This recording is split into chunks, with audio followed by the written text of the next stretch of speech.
इंसदाद दहशतगर्दी अदालत से नाज़रीन फैसलों पर ये जो आए हैं ना, इन पर जरा आप गौर करें तो एक चीज ऐसी सामने आती है जिस पर सरकार ने शायद गौर नहीं किया, लेकिन मेरी जो नजर है या मेरा दिमाग मुसलसल वहीं अटका हुआ है। सजाएं सुनाने के इस शोर में या शौक में हुक्मरानों को ये एहसास ही नहीं रहा कि उन्होंने इन फैसलों के जरिए अपना कितना बड़ा नुकसान कर लिया, अपने पांव पर कुल्हाड़ी कैसे मार ली है। पहले लाहौर की अदालत ने कितने रहनुमाओं को सजाएं सुनाई, मगर शाह महमूद कुरैशी को साफ निकाल लिया। हालांकि उन्हें एक अरसे से इमरान खान के मतबादल के तौर पर पेश किया जा रहा था। शाह महमूद कुरैशी ने 2 साल इस्तेकामत के साथ जेल काटकर पार्टी कारकुनों में अपनी साख भी काफी हद तक बहाल कर ली थी। और लोग जो पीटीआई के कारकुन थे वो मेरा ख्याल है कि अगर शाह महमूद कुरैशी को किसी और जरिए से कोई 2-4 माह बाद रिहा किया जाता तो शायद पीटीआई के कारकुन शाह महमूद कुरैशी को पार्टी कायद के तौर पर तस्लीम कर लेते। लेकिन जिस अंदाज में इन 2-3 अदालतों के फैसले सामने आए हैं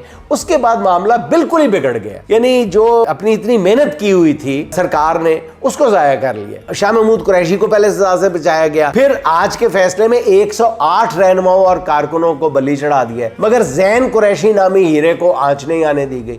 इन 2 फैसलों ने शाह महमूद कुरैशी को एक मर्तबा फिर कॉम्प्रोमाइज्ड लोगों के कटहरे में ला खड़ा किया।